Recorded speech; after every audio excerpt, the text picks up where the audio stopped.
Oke, Assalamualaikum warahmatullahi wabarakatuh. Waalaikumsalam warahmatullahi wabarakatuh. Alhamdulillah, terima kasih adik-adik. Hari ini kita bertemu lagi untuk melakukan pembelajaran, ya, supaya pertemuan kita pada hari ini memberikan manfaat dan berkah. Kita awali dulu dengan doa. Silakan kita bersama-sama doa Al-Fatihah, kemudian doa belajar. Silakan. Bismillahirrahmanirrahim. Rahmanirrahim maliki yaumiddin. Iyyaka na'budu wa iyyaka nasta'in. Ihdinas siratal mustaqim. Shiratal ladzina an'amta 'alaihim ghairil maghdubi alaihim waladdallin. Amin.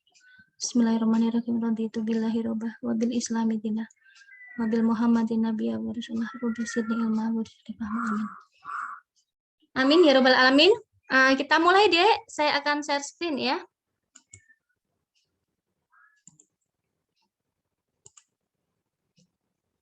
Oke, apakah sudah kelihatan PPT saya, Dek? Terlihat, Bu. Sudah, Bu. Oke. Oh, baik. Ini sebentar biar ada videonya. Saya ulang sekali lagi. Ini ya, ini biasanya biar suaranya bisa kedengaran. Ya. Oke. Baik. Suara saya jelas ya, Dek? Jelas, Bu. Ya, PPT-nya sudah kelihatan? Oke. Udah, Bu. Ya. Baik, Dek. Pertemuan kali ini saya akan menyampaikan materi yang berkaitan dengan komunikasi efektif.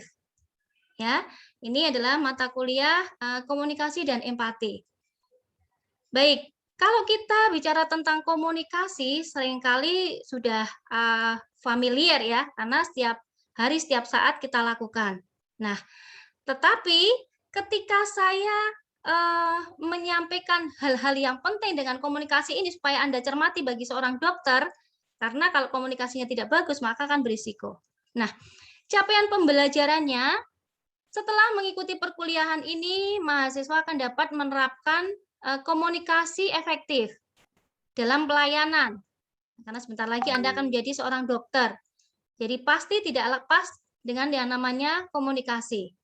Baik dengan rekan kerja, dengan pasien Anda, keluarga pasien, dan lain sebagainya.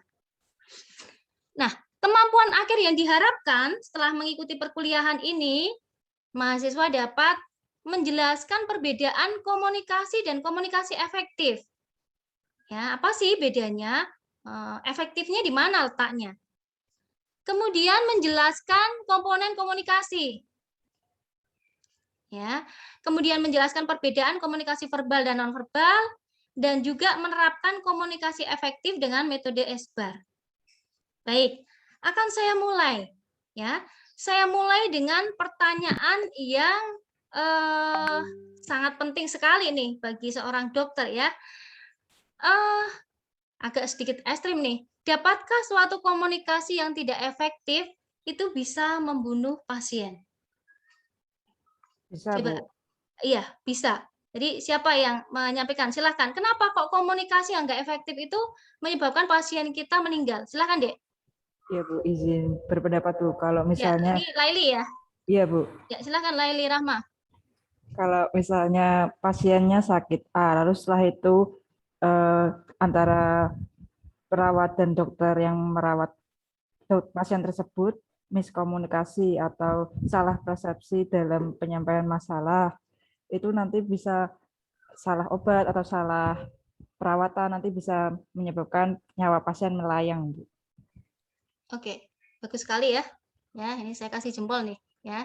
Jadi betul sekali. Kayaknya cuma sepele dari kata-kata begitu. Tapi kenapa kok bisa jadi seperti ini nih, gambarnya yang ini sekalian ya. Ini bukan sakit COVID nih ya.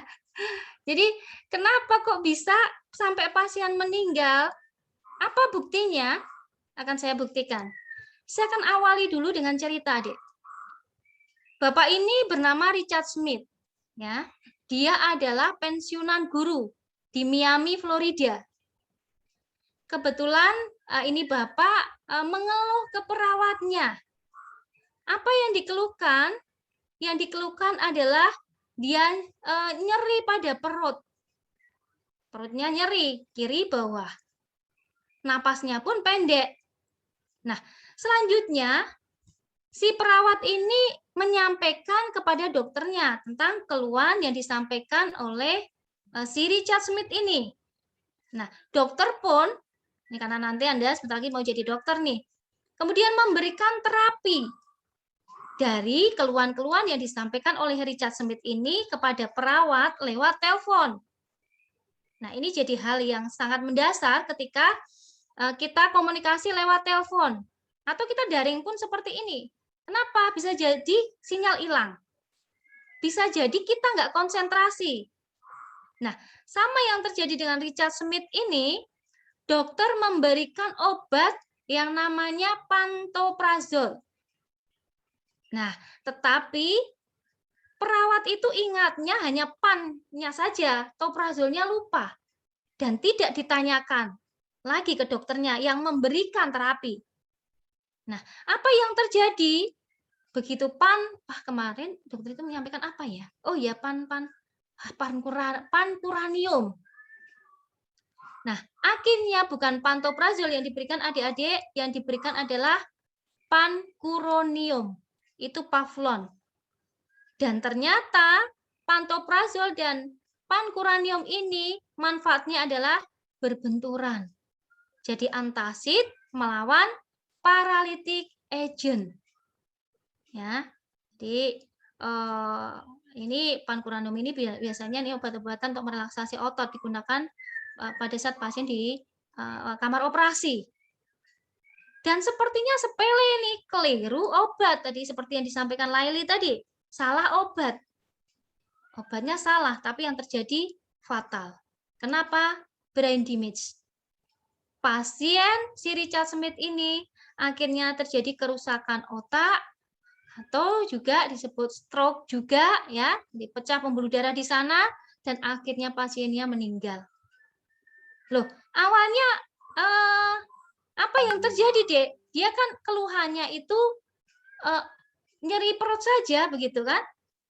Tetapi yang terjadi malah bisa jadi stroke dan akhirnya pasiennya meninggal dari komunikasi.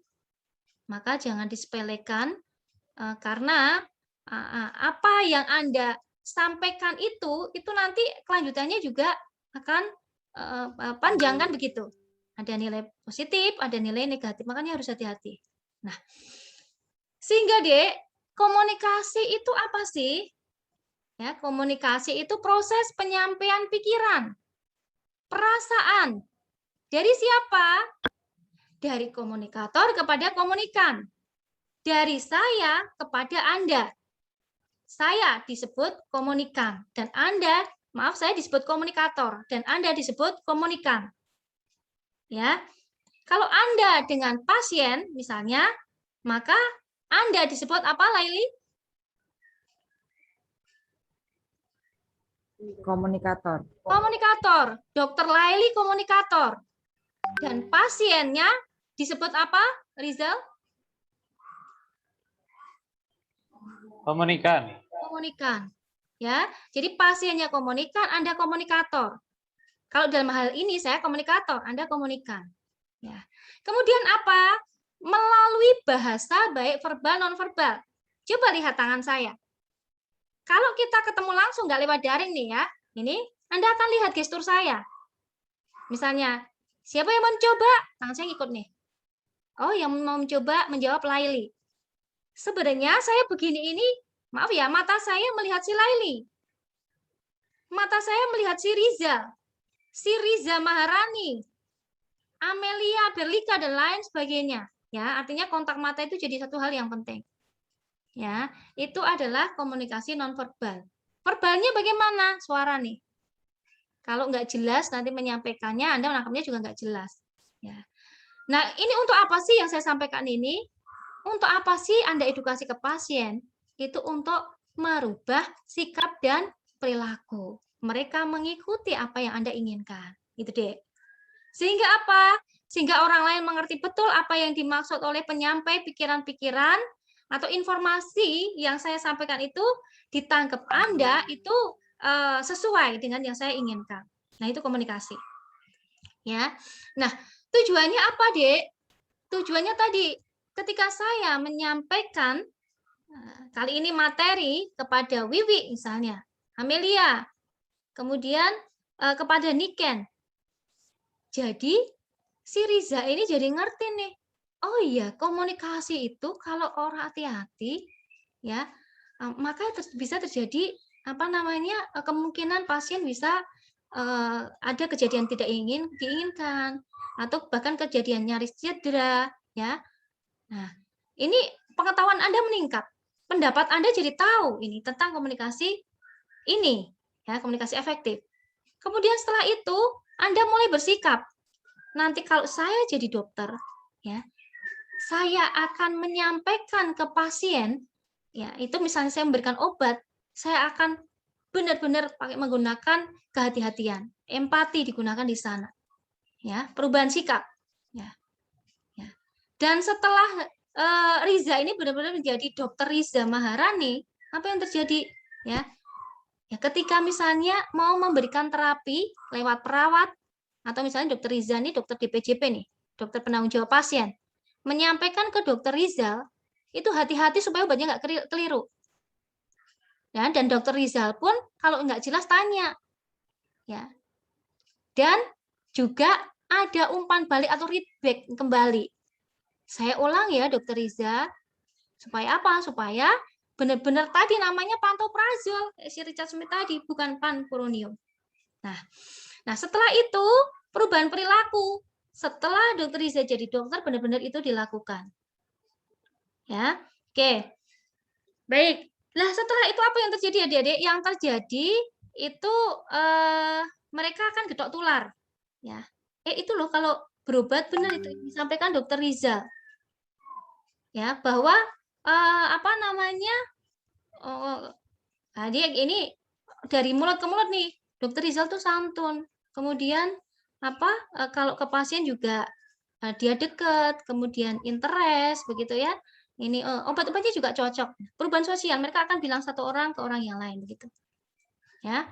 Oke. Nah, kemudian adik-adik kita melangkah ke komunikasi verbal dan nonverbal. Tadi yang saya sampaikan ya. Ya.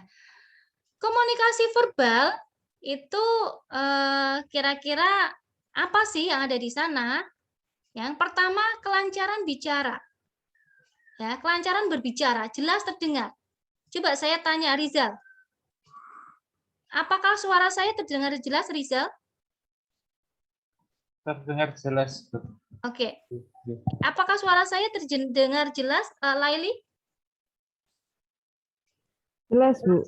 Iya, baik. Suara saya terdengar jelas. Artinya harapannya apa yang saya sampaikan bisa ketangkap oleh Anda. Ya, dengan jelas. Volume suara. Ya, penataan volume suara saya. Ini kalau nanti kamu juga jadi dokter, kemudian jadi dosen juga, ini mesti suaranya diatur nih supaya enak mahasiswanya dengar. Nada suara. Ya, penguatan. Tadi di awal tuh saya bilang, kalau saya cuma bilang di awal itu komunikasi adalah Anda pasti jenuh dan ngantuk. Ya enggak? Tapi ketika pertanyaan pertama itu adalah yang perlu Anda perhatikan, apakah komunikasi itu bisa ya bisa mengancam nyawa seseorang, bahkan bisa menyebabkan kematian. Nah, Anda mulai beri, oh iya ya, ternyata bisa ketika apa? Salah obat misalnya. Ya. Oke. Nah, kemudian S-bar. Ya. S-bar masih ingat adik-adik? Ya, ini S-bar itu komunikasi S-bar, S-nya adalah situasi. B-nya adalah background. A-nya assessment dan R-nya rekomendasi. Jadi, ketika misalnya nanti ada komunikasi antara dokter Rizal misalnya dengan dokter Riza, ini dokter Rizal ini dokter jaga ICU nih, itu harus menggunakan apa? S-bar tadi. Ya, S-bar tadi ya. Oke, baik. Nah, itu verbal. Non-verbalnya seperti apa adik-adik? Non-verbalnya kita lihat. Anda senyum ke pasien itu adalah non-verbal. Ya. Jadi di pasien juga harus enak dan luas. Ya. Pertama adalah visual, cara berpakaian. Ingat cara berpakaian dokter Wiwi nanti, dokter Niken nanti, dokter Revi, dokter Bagas, itu akan dilihat pasien. Jadi nanti Anda berpenampilan yang menarik sebagai seorang dokter, karena itu komunikasi nonverbal. Ya, bila perlu pakai barang-barang yang memang itu dibutuhkan, ya, nggak masalah. Kemudian auditorik. Ya, auditorik. Kalau volume suara saya itu masuk verbal, tetapi santun enak didengarnya itu masih nonverbal, Dek. Ya, ini. Nah, kemudian selanjutnya ketika suara kita itu enak didengar, maka kita orang yang mendengarkan akan rileks.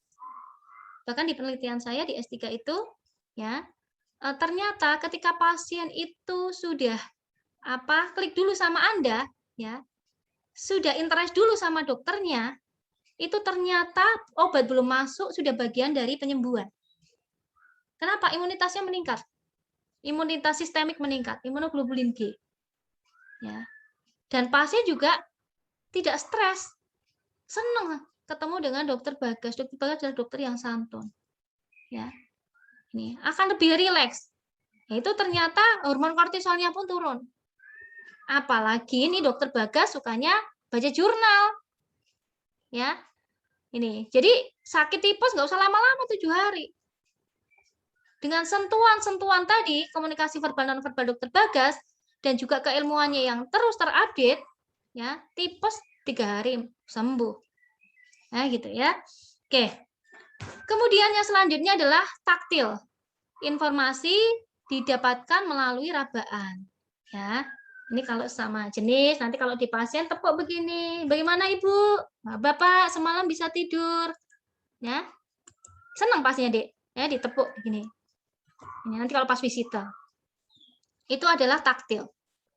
Olfaktorik. Nah, ini nanti kalau kamu visita ya pakai wangi-wangi lah, ya. Ya, ini biar pasiennya juga nyaman. Nah, ini dokter saya ini setiap penampilan, waduh, menarik banget. Udah nggak galak, gitu kan. Nih. Jadi, saya senang ini kalau ketemu dengan dokter Nasia.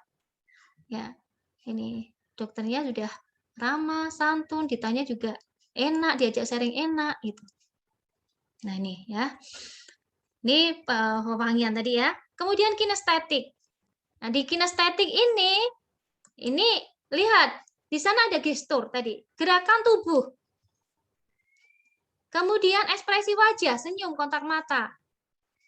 Nah, di beberapa riset itu juga ternyata komunikasi nonverbal itu muatannya itu lebih tinggi dari verbal, yaitu 55%. Yang nonverbal 45%, menyumbang keberhasilan komunikasi. Ya, jadi dua-duanya harus digunakan, tapi sekali lagi tidak cukup hanya verbal. Nah, coba deh lihat video ini, nanti saya minta pendapatnya kaitannya sama komunikasi verbal dan nonverbal. Ya, kita lihat video ini. Ini kaitannya juga dengan komunikasi ya, sekali lagi. Oh, maaf.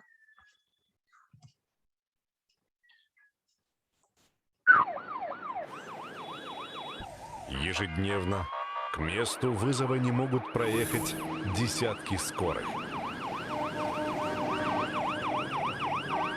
А это десятки человеческих жизней.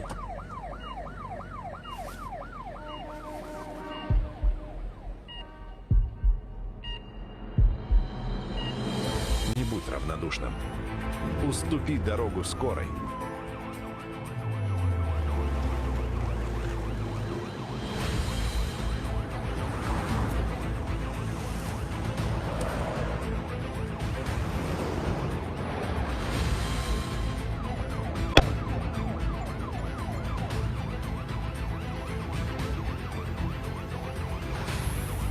Зеленый коридор. Пропусти скорую, спаси жизнь. 100 лет московской скорой помощи.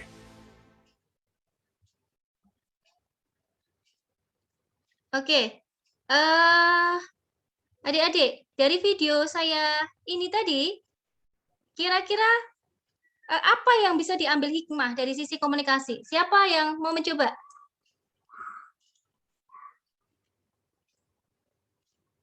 Iya, ini Bagas, ayo Gas. Kira-kira apa yang bisa diambil manfaat dari komunikasi tadi? Silahkan Bagas. Izin berpendapat, Bu. Ya, silahkan deh. Jadi menurut saya tadi merupakan salah satu komunikasi nonverbal di mana masyarakat sendiri, halo, Ya, ya. jadi masyarakat sendiri itu mengetahui atau peka terhadap adanya situasi di mana ada pasien darurat sehingga membukakan jalan untuk dari ambulans agar bisa tepat waktu. Seperti itu. Oke, ya.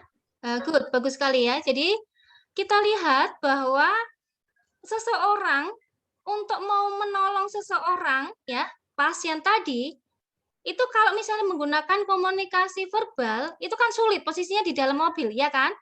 Ya, nggak mungkin teriak-teriak, tolong, tolong, begitu. Posisinya macet lagi.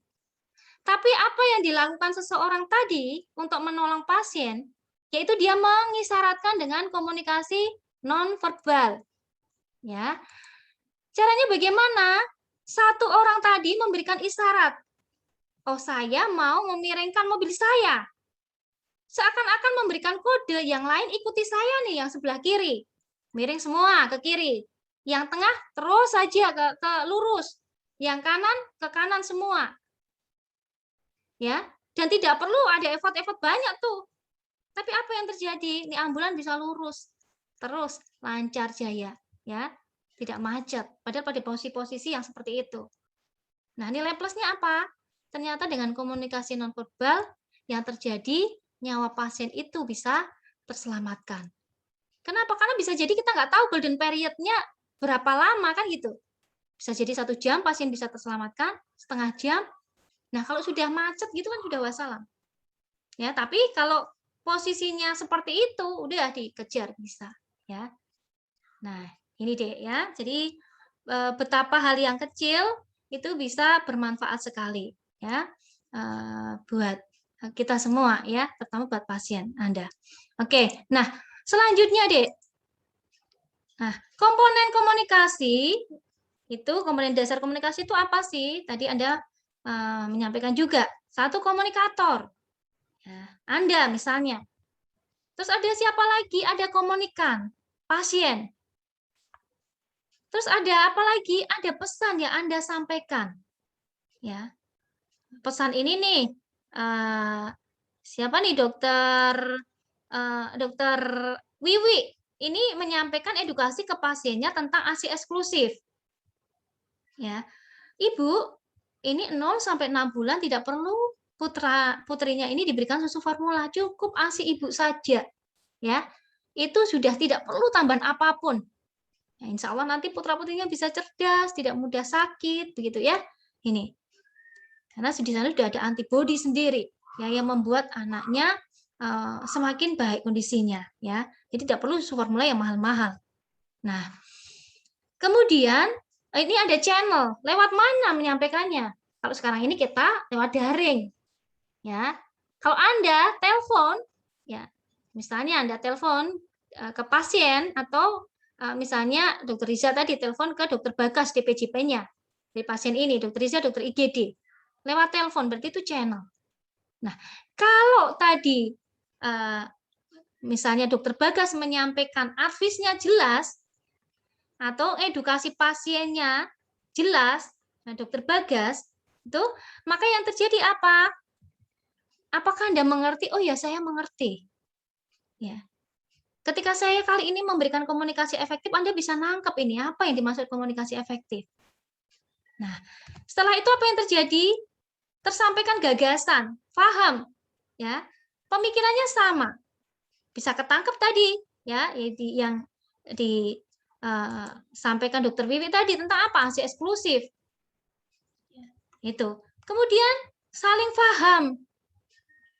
Ya, kalau tadi di tujuan, oh iya, saya masih ingat yang disampaikan Dokter Wiwi ketika anak saya tidak perlu diberikan susu formula dari 0 sampai 6 bulan. Ya, supaya anak saya sehat. Wah, benar-benar setelah itu hamil. Ya, anaknya benar lahir cengar 0 sampai 6 bulan nggak diberikan susu formula. Nah, menjaga hubungan baik. Nah, Ingat adik-adik, jangan sampai terjadi kayak Richard Smith tadi ya. Karena kenapa seringkali yang terjadi gangguan itu adalah channel. Ya, makanya diulang kembali, di reback. Ya, apakah benar yang disampaikan tadi sesuai dengan pikiran kita? Nah, ini seringkali terjadi gangguan. Nah, ini juga ada video lagi. Coba kita lihat adik-adik. Ini ada Anda semua nih ya, koa sama dokter spesialis. Dr. Burkhardt, please dial 91242. Ini nanti saya juga minta masukan nih. Dial 91242. Nah, oleh Anda, apa yang bisa diambil hikmahnya? Here we have a juvenile onset diabetic with poor circulation and diabetic neuropathy. As you can see, these are diabetic ulcers with lymphedema and evidence of gangrene. Questions? Any osteomyelitis? None apparent, although not definitive. Treatment? To stabilize the blood sugar, consider antibiotics, possibly amputation. What's her name?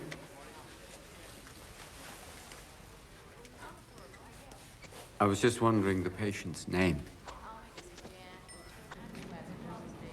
Marjorie. Hi, Marjorie. Yes, thank you. Let's move on.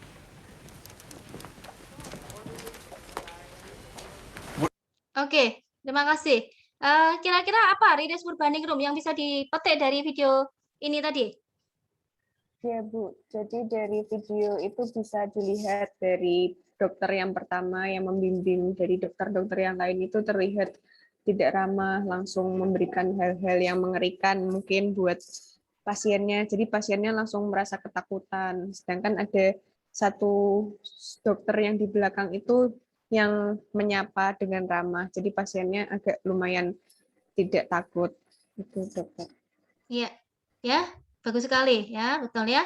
Jadi kita lihat, Anda ini kan calon-calon dokter itu kan orang-orang pinter, Dek, ya. Terutama adalah pinter dari sisi kecerdasan intelektual. Ya. Jangan lupa, Dek, bahwa itu belum cukup. Kemarin kita sudah belajar banyak tentang critical appraisal, ya. Hanya cerdas secara intelektual seorang dokter belum cukup. Kenapa? Kita lihat, profesor tadi itu pinter secara intelektual. Ternyata begitu mendeketin pasien, tidak ada menyapa, ya kan? Tidak ada kontak mata, tidak ada permisi. Bahkan ada kalimat-kalimat yang menyampaikan bahwa kemungkinan kondisinya bisa diamputasi. Dan Anda cermati nggak tadi, pasiennya menarik selimut. Artinya apa? Dia ketakutan, Dek. Nah, ini kalau dia punya komplikasi jantung kan malah tambah parah nih. Ya, bisa henti jantung juga. Nah, gula jangan-jangan gulanya tambah tinggi atau malah hipoglikemi gitu ya. Siapapun kan ngerti ya, pendidikannya rendah pun masyarakat kita tahu kalau amputasi itu adalah kan dipotong bagian tubuhnya. Nah, satu lagi yang mendekat, dia hanya bilang apa? Saya ingin bertanya siapa namanya. Nah, Prof misalnya, Marjorie namanya. Hai Marjorie, luluh seketika nih, pasien cair ketakutannya. Artinya yang kedua, Anda harus punya kecerdasan emosional. Ya, hubungan intrapersonal mengelola diri sendiri, ya, dan interpersonal berhubungan dengan orang lain. Salah satunya pasien. Itu sangat penting sekali di komunikasi. Ya, dan yang ketiga adalah kecerdasan spiritual. Ya, kalau sholat pastinya didoain nanti ya biar sehat semua. Kebaikannya akan kembali ke Anda. Ya, ingat bahwa suatu ketika kita akan diminta pertanggungjawaban dan jadikan pasien-pasien itu adalah saksinya Dokter Bagas, saksinya Dokter Riris, Dokter Laili bahwa saya ya Tuhan saksinya bahwa Dokter Bagas, Dokter Riris, Dokter Laili ini menjadi dokter yang luar biasa. Ya, kenapa? Salah satunya saya ini. Saya diobatin, saya sembuh, tapi anak saya di rumah 3, saya tulang punggung. Artinya, di Dokter Bagas sudah menyelamatkan 4 keluarga saya, misalnya. Ya, begitu ya, Dek. Yang keempat adalah kecerdasan adversitas, yaitu cerdas memecahkan masalah, mengambil keputusan. Ya, jadi keputusan Anda adalah nantilah jadi dokter yang untuk jaringan dunia akhirat, ya, Ya, tidak hanya untuk celengan dunia saja untuk mencari seleri. Ya. Oke, dan yang kelima adalah kecerdasan ganda atau majemuk digabung kecerdasan ini. Maka yang terjadi, ya pasien akan cepat sembuh karena Anda. Ya. Selain terapi dari komunikasi Anda yang mengena. Nah, adik-adik, kita kenal 6 keselamatan pasien. Nah, ini kita akan senterkan ke sasaran yang kedua, yaitu peningkatan komunikasi yang efektif. Ternyata itu bagian dari 6 sasaran keselamatan pasien. Ya, nih jadi dengan apa? Ya dengan tadi S-bar. Ya. Oke, selain sasaran yang ke 1 sampai ke 6. Suatu ketika di pertemuan berikutnya nanti akan kita bahas. Ya, kali ini komunikasi efektif. Nah, komunikasi efektifnya di mana, Dek? Tadi kita sudah bicara tentang komunikasi secara umum. Nah, perlu Anda cermati, efektifnya adalah komunikasi yang terjadi apabila pesan tadi yang diberitahukan komunikator dapat diterima dengan baik. Oleh siapa? Oleh komunikan. Yang perlu digarisbawahi sehingga tidak salah persepsi. Kalau dokter Bagas bilang A, pasien nangkepnya juga A. Nah, itu nggak salah persepsi. Kalau dokter Farah bilang A, maka pasiennya bilang A. Kalau saya bilang A, maka ditangkap oleh Nasia A. Nah, kalau saya bilang A, Anda tangkap B, maka bisa salah persepsi. Yang terjadi kayak apa, Bu? Yang terjadi kayak tadi, si Richard Smith. Ya, nangkepnya beda, sehingga obatnya beda. Ya, karena hati-hati bisa jadi Anda ini di depan saya, tetapi pikiran Anda harus ke saya. Kalau enggak, ya salah persepsi. Ya, ternyata yang keluar di pikiran Anda adalah bukan materi yang saya berikan. Nah, sekarang kegagalan komunikasi ini menyebabkan kesalahan dalam pelayanan pasien. Ya, lewat apa? Communication error ini sumbernya, Dek. 1 dokter dan pasien. Pasien kita karakteristiknya beda-beda sehingga nangkepnya juga beda. Ini hati-hati ya. Lihat kalau mau edukasi pendidikan latar belakangnya. Teamwork. Kemudian kerjasama tim ya. Dokter Iris, dokter jaga IGD pagi, kemudian operan mengoperkan ke dokter Amelia. Dokter Amelia mengoperkan ke dokter Wildan. Ya, dan seterusnya. Itu bisa salah persepsi juga kalau nggak jelas kan gitu. Nah, kemudian teknologi, ya, maka alat-alat itu mesti dikalibrasi karena alat-alat juga bisa saja keliru. Ya, kemarin kita sudah belajar critical appraisal yang berkaitan dengan uji diagnostik. Ya, oke. Kemudian pembaharuan, notifikasi dan handover komunikasi. Ya, ini juga harus hati-hati. Nah, maka Dek, supaya tidak salah komunikasi efektif antar pemberi pelayanan di rumah sakit misalnya itu harus di read back, diulang kembali. Ya. Dan apa yang disampaikan diulang kembali terhadap instruksi yang diterima baik lewat lisan maupun lewat telepon atau hasil pemeriksaan kritis. Ya, biar mudah diingat, tulbakon, tulis, baca dan konfirmasi. Ya. Oke. Kemudian buat standar singkatan. Bisa yang berlaku maupun yang dilarang, itu di rumah sakit ada. Kemudian S-bar. Ya. Ingat, S-nya adalah situasi, B-nya background, A-nya assessment, dan R-nya rekomendasi. Terutama ini, Anda rekomendasi ini karena nanti berikan terapi. Kemudian ketepatan membuat laporan. Nah, sekarang S-bar. Itu komunikasi dalam melakukan identifikasi terhadap pasien. Sehingga mampu meningkatkan kemampuan komunikasi. Antar siapa, Dek? Antar perawat dengan dokter tadi. Ya. Kemudian dokter dengan dokter. Dokter dengan profesi lain, dokter dengan laborat misalnya. Ya, ini. Jadi agar memberikan pelayanan yang terbaik. Nah, kita lihat di sini. S-bar. Sebelum S-bar ini di akreditasi yang baru itu ada satu yang di depan itu perkenalan diri dulu, Dek, introduction. Ya. Kemudian di introduction ini ada apa? Ada individu yang terlibat dalam handover, memperkenalkan diri, peran dan tugas profesi. Nah, misalnya apa? Misalnya Dokter Laili mau lapor kepada Dokter Wildan, ya, Dokter DPJP misalnya, Dokter Laili, Dokter jaga IGD. Begitu kring, Selamat pagi, Assalamualaikum. Apakah bisa bicara dengan Dokter Wildan misalnya? Oh iya, saya sendiri. Ini siapa ya? Saya Dokter Laili, Dok. Dokter jaga IGD Rumah Sakit Sultan Agung. Itu harus jelas, Dek. Ini juga seringkali terjadi kekeliruan. Nah, kemudian kita ke situasi. Tadi peran dan tugasnya kan sudah jelas ya. Dokter Laili, dokter jaga IGD Rumah Sakit Sultan Agung. Situasinya, keluhannya, diagnosis, rencana perawatan, dan keinginan serta kebutuhan pasien. Dokter mau melaporkan ada pasien baru atas nama Nyonya X dengan keluhan nyeri di perut sebelah kiri kemudian menjalar ke ulu hati. Nah, ini situasi. Nah, kemudian diagnosa sementara gastritis, dokter. Ini sementara kita sudah pasang oksigen 2 liter. Karena pasiennya sesek, Dok. Ya, jadi nyeri tadi juga sesek. Nah, ke background, Dek. Tensinya 150/100, Dok. Nadinya 80 kali per menit.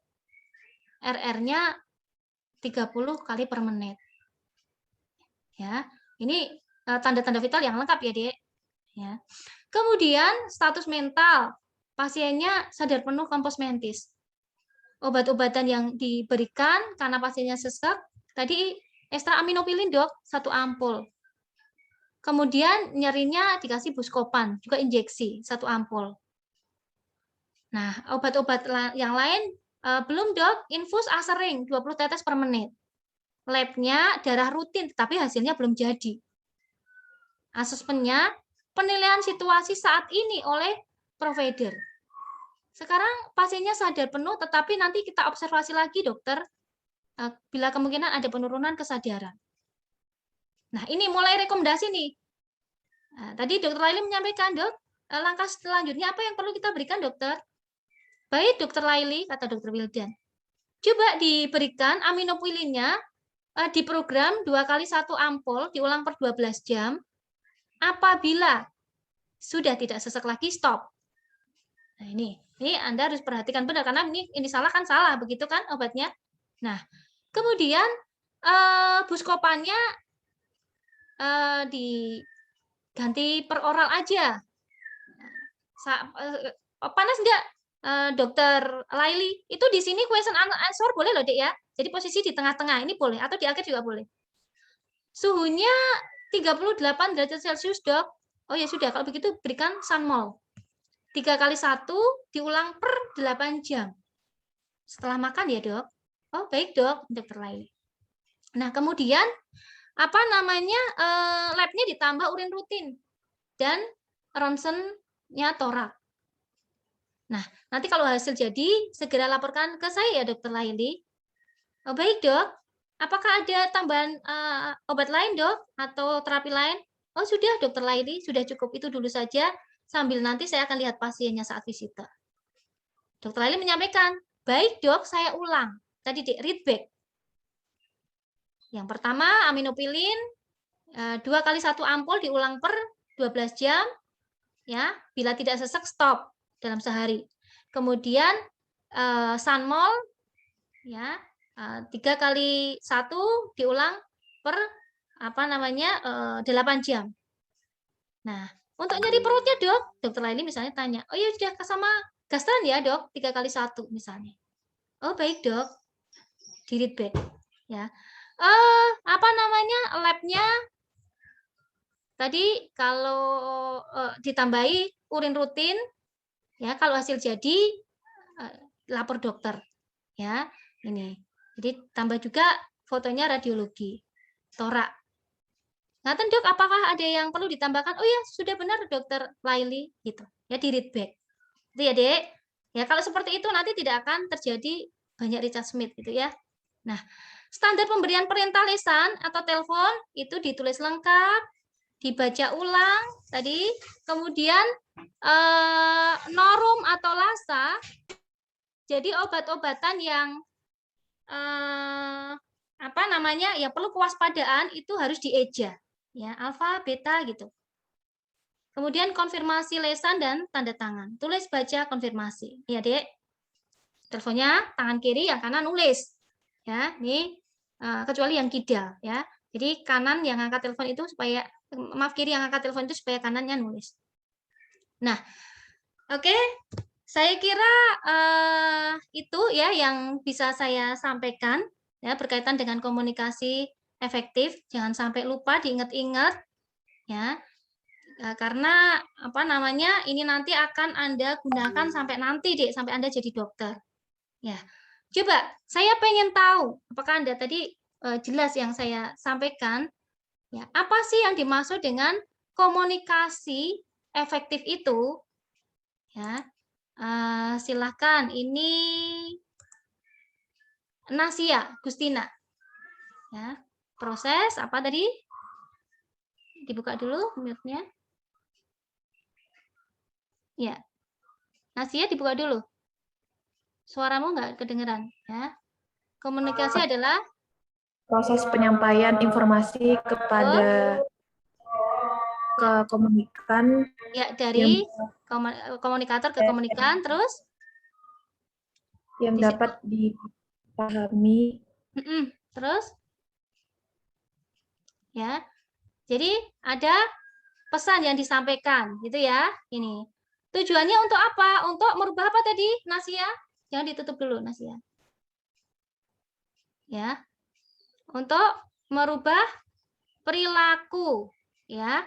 Mungkin bisa diulang sekali lagi. Ini suaranya Nasia putus-putus, nggak begitu jelas. Bisa diulang, Laili? Ya. Komunikasi efektif itu apa? Ya, izin jawab, Bu. Ya, kalau silakan. komunikasi efektif itu berarti ada penyampaian informasi atau ide, lalu setelah itu dari informasi itu menghasilkan perubahan sikap. Ya, good ya. Jadi menghasilkan perubahan sikap perilaku, ya. Dan efektifnya di mana? Yaitu supaya tidak salah apa tadi, Laili? Tidak salah salah persepsi atau pemahaman. Tidak salah persepsi, ya, betul sekali. Jadi tidak salah persepsi, karena kalau salah persepsi kayak Richard Smith tadi, ya. Oke, metode yang digunakan tadi apa namanya? Esber. Oke, good. Esber. Esber kepanjangannya apa, Laili? S-nya? Situation, Situasi. Sebentar. assessment. S-nya situasi. Kemudian B-nya apa, Bagas?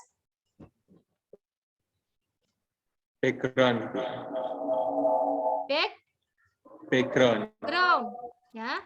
SB, B-nya background. A-nya apa, Riris? Assessment, Bu. Oke, bagus sekali. Assessment. R-nya apa, Rizal?